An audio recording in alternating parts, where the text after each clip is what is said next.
Hello friends, welcome to English Summaries Literary Channel. இன்னைக்கு A Bird Came Down the Walk American poem ஓட summary பார்க்க போகிறோம். A Bird Came Down the Walk poem written by Emily Dickinson. Emily Dickinson வந்து ஒரு 19th century American poet and இவங்க வந்து United ஸ்டேட்ஸில் ஆம்ஹர்ஸ்ட் and மசாக்கட்ஸ் அந்த இடத்துல வந்து இவங்க பிறந்தாங்க. அண்ட் இவங்களோட லைஃப்பில் வந்து இவங்க தனிமையிலேயே ஸ்பெண்ட் பண்ணதால் இவங்களோட போயம்ஸில் வந்து டெத், ஆலினேஷன், நேச்சர் இந்த மாதிரி தீம்ஸை வந்து ஃபோக்கஸ் பண்ணி எழுதியிருக்காங்க.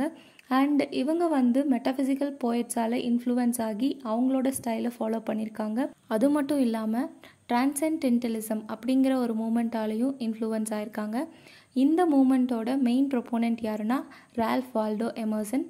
இவங்க வந்து contemporary of Walt Whitman and 19th centuryயில் வந்து Walt Whitman and Emily Dickinson ரெண்டு பேரும் ஃபேமஸ் அமெரிக்கன் போயட்ஸ். எமிலி டிக்கின்சனோட இம்பார்ட்டன்ட் போயம்ஸ் பார்த்தோம்னா because I could not stop for death, hope is the thing with feathers, I heard a fly buzz when I died, the soul selects her own society, a bird came down the walk, etcetera. So இவங்க வந்து life டைமில் நிறைய poems publish பண்ணியிருக்காங்க. அது மட்டும் இல்லாமல் இவங்க இறந்ததுக்கப்புறம் இவங்களோட சிஸ்டர் இவங்களோட நிறைய போயம்ஸை பப்ளிஷ் பண்ணியிருக்காங்க.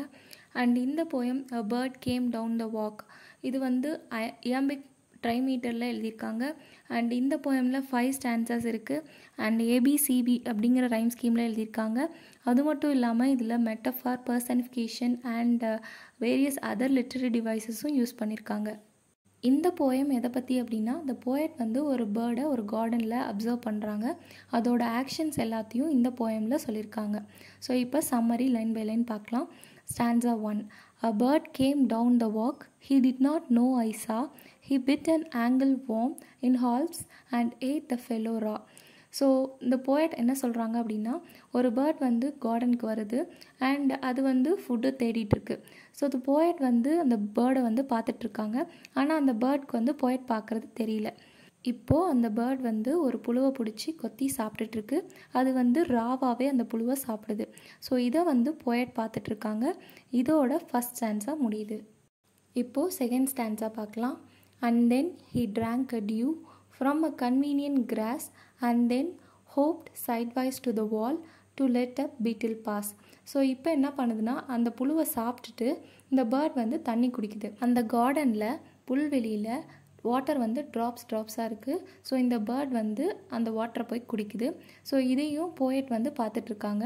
அண்ட் அந்த பேர்ட் என்ன நினைக்குது அப்படின்னா, அங்கே ஒரு வால் இருக்குது. ஸோ அந்த வால் பக்கத்தால் போய் நம்ம அப்படியே பறந்து போயிடலாம் அப்படின்னு சொல்லி இந்த பேர்ட் வந்து பிளான் பண்ணுது. ஸோ இதோட செகண்ட் ஸ்டான்ஸா முடியுது. இப்போது தேர்ட் ஸ்டான்ஸா பார்க்கலாம். He glanced with rapid eyes that hurried all abroad. They looked like frightened beasts, I thought. He stirred his velvet head. இப்போது அந்த பேர்ட் வந்து சுற்றி பார்க்குது. அது வந்து அந்த இடத்த விட்டு சீக்கிரமாக போகணும் அப்படின்னு சொல்லி நினைக்குது. அண்ட் போயட் பார்க்கும்போது அந்த பேர்ட் வந்து ரொம்ப பயத்தில் இருக்கிற மாதிரி தெரியுது. அண்ட் அந்த பேர்ட் என்ன நினைக்குதுன்னா, அந்த பிளேஸ் வந்து அதுக்கு சேஃப் கிடையாது. அது மட்டும் இல்லாமல் அந்த பேர்ட் வந்து அது கம்ஃபர்டபுள் பிளேஸாக நினைக்கல. ஸோ அதனால ஏதோ ஒரு டேஞ்சர் வரப்போகுது அப்படின்னு சொல்லி அந்த பேர்ட்க்கு தோணுது. போயட் அந்த பேர்டோட ஐஸை வந்து ஃப்ரைட்டன்டு பீட்ஸ்ன்னு சொல்கிறாங்க. அதாவது பயத்தில் ரவுண்டாக அதோட கண்கள்லாம் வந்து மாறி தெரியுது. அண்ட் அதோட ஹெட்டு வந்து ஷேக் ஆகிட்டே இருக்குது. அண்ட் அதோட ஹெட்டை வந்து வெல்வெட் ஹெட்டுன்னு சொல்கிறாங்க. அதாவது மென்மையாக ரொம்ப சாஃப்டாக இருக்குது அப்படின்னு சொல்லி போயட் சொல்கிறாங்க. இதோட தேர்ட் ஸ்டான்ஸா முடியுது. இப்போது ஃபோர்த் ஸ்டான்ஸா பார்க்கலாம். Like one in danger, cautious, I offered him a crumb and he unrolled his feathers and rowed him softer home. So இங்கே போய்ட்டு என்ன சொல்கிறாங்கன்னா, அந்த பேர்ட் வந்து ஏதோ டேஞ்சரில் இருக்கிற மாதிரி ஃபீல் பண்ணுது. அது மட்டும் இல்லாமல் அந்த பேர்டை பார்க்கும்போது அது ரொம்ப பயப்படுது. ஸோ அதனால அந்த போயட் வந்து அந்த பேர்டுக்கு கொஞ்சம் க்ரம்ஸ் ஆஃபர் பண்ணுறாங்க. அதாவது கொஞ்சம் தூளாக இருக்கிற க்ரம்ஸ் வந்து அந்த பேர்டு பார்த்து போடுறாங்க. ஆனால் அந்த பேர்ட் வந்து அந்த க்ரம்ஸை சாப்பிடாம அது வந்து அதோட ஃபெதர்ஸை விரிச்சிட்டு சடனாக ஃப்ளை ஆயிடுது. அதாவது அது பறந்து போயிடுது. ஸோ அது எங்கே போகுது அப்படின்னா அதோட வீட்டுக்கு போகுது அப்படின்னு சொல்லி போயட் சொல்லி இந்த ஸ்டான்ஸாவை முடிக்கிறாங்க. இப்போது ஃபிஃப்த் ஸ்டான்ஸா பார்க்கலாம்.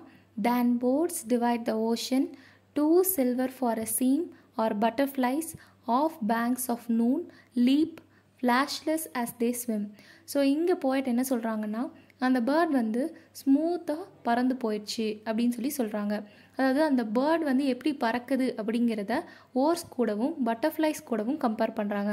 ஓர்ஸ்னால் படகு துடுப்பு. அதாவது படகுல போயிட்டு இருக்கும்போது அந்த துடுப்புகள் வந்து எப்படி தண்ணியில் போகுது அப்படிங்கிறத வந்து அந்த ஓஷனையே டிவைட் பண்ணுற மாதிரி தெரியுமா. ஸோ அது மாதிரி இந்த பேர்ட் வந்து பறந்து போகுது அப்படின்னு சொல்கிறாங்க. அது மட்டும் இல்லாமல் அந்த படகு துடுப்பு போடும்போது அந்த தண்ணியில் அது டீப்பாக போய் வேவ்ஸ் எதுவும் க்ரியேட் பண்ணாமல் அது படகு நகர்த்திட்டு போகுமா. ஸோ அந்த மாதிரி இந்த பேர்ட் வந்து ஏரில் அப்படியே ஸ்மூத்தாக பறந்து போகுது அப்படின்னு சொல்லி சொல்கிறாங்க. அடுத்து பட்டர்ஃப்ளைஸ் வந்து ஸ்விம் பண்ணுற மாதிரி ஒரு நூன் டைமில் ஹீட்டாக இருக்கும்போது எப்படி ஜம்ப் பண்ணி போகுமோ, ஸோ அந்த மாதிரி இந்த பேர்ட் வந்து ஸ்மூத்தாக சாஃப்டாக ஏரில் வந்து பறந்து போகுது அப்படின்னு சொல்லி போயட் இந்த லாஸ்ட் ஸ்டான்ஸாவை முடிக்கிறாங்க. ஆன் த ஹோல் ஒரு பேர்ட் வந்து ஒரு கார்டனுக்கு வந்து அங்கே இருக்கிற ஒரு புழுவை சாப்பிட்டுட்டு தண்ணி குடிச்சிட்டு அண்ட் போயட் வந்து அதுக்கு ஃபுட் ஆஃபர் பண்ணாலும் அது சாப்பிடாமல் அது பறந்து போயிடுது. இதுதான் போயட் வந்து கிளியராக இந்த போயமில் எக்ஸ்ப்ரெஸ் பண்ணியிருக்காங்க. இப்போது நம்ம தீம்ஸ் பார்க்கலாம். ஃபர்ஸ்ட் தீம் என்னென்னா மேன் வெர்சஸ் நேச்சர். அதாவது இங்கே பேர்ட் வந்து நேச்சரோட க்ரியேச்சர் அப்படின்னு சொல்லி கன்சிடர் பண்ணும்போது மேன், அதாவது போயட் என்ன நினைக்கிறாங்கன்னா அந்த பேர்டோட ஃப்ரெண்ட்லியாக இருக்கணும் அப்படின்னு சொல்லி நினச்சி அவங்க வந்து ஃபுட் ஆஃபர் பண்ணுறாங்க. ஆனால் இங்கே இந்த பேர்ட் வந்து ஹியூமன் பீயிங்ஸ் வந்து எப்போவுமே ஹார்ம்ஃபுல் அப்படின்னு நினச்சிட்டு அந்த இடத்த விட்டு போகுது. ஸோ இங்கே வந்து ஹியூமன் பீயிங்ஸோட அலினேஷன், அதாவது அவங்க எப்போவுமே வந்து நேச்சர் கூட கனெக்ட் ஆக முடியல அப்படின்னு சொல்லி போயட் வந்து எக்ஸ்ப்ரெஸ் பண்ணியிருக்காங்க. அடுத்து ஸ்ட்ரகிள் ஃபார் சர்வைவல். அதாவது அந்த பேர்ட் வந்து சர்வைவ் ஆகணும் அப்படிங்கிறதுக்காக அந்த புழுவை வந்து சாப்பிடுது. ஸோ இந்த இடத்துல ஸ்ட்ரகிள் ஃபார் சர்வைவலை போயட் வந்து சொல்லியிருக்காங்க. அண்ட் நார்மலாகவே பியூட்டி ஆஃப் நேச்சரை கிளியராக எக்ஸ்ப்ரெஸ் பண்ணியிருக்காங்க. அண்ட் பேர்டோட ஆன்சைட்டியும் எக்ஸ்ப்ரெஸ் பண்ணியிருக்காங்க. ஸோ இதோட போயம் சம்மரி முடியுது. அண்ட் இந்த வீடியோ உங்களுக்கு பிடிச்சிருந்ததுன்னா லைக் பண்ணுங்கள், ஷேர் பண்ணுங்கள் அண்ட் சப்ஸ்கிரைப் பண்ணுங்கள்.